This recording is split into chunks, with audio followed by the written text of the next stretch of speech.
দক্ষিণেশ্বর নামটা শুনলেই আমাদের মনটা আনন্দে ভরে ওঠে, তাই নয় কি?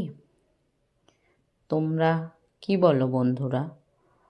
তোমাদের মনে কি দক্ষিণেশ্বর নিয়ে কোনো প্রশ্ন আছে? তাহলে অবশ্যই আমাকে কমেন্ট করে জানিও।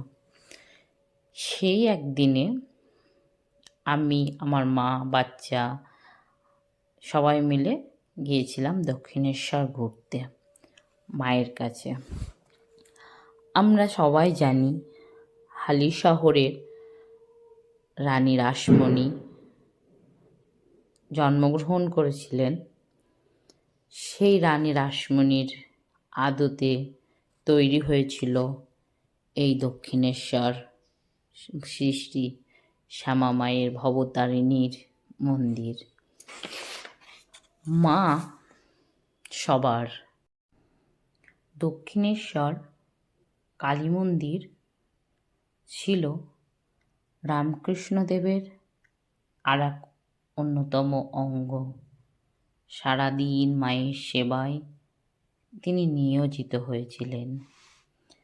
সব কাজকর্ম তিনি ভক্তি ভরে মায়ের সেবায় নিজেকে নিযুক্ত করেছিলেন। আমি যতটুকু পেরেছি তোমাদের দেখানোর চেষ্টা করছি। আর তোমাদের যদি আমার ব্লগটা ভালো লেগে থাকে তাহলে অবশ্যই একটা সাবস্ক্রাইব করে দিও বন্ধুরা, কারণ তোমরা সাবস্ক্রাইব না করলে আমি আমার চ্যানেলটাকে এগিয়ে নিয়ে যেতে পারবো না। তাই তোমরা অবশ্যই আমার চ্যানেলটাকে সাবস্ক্রাইব করে দিও।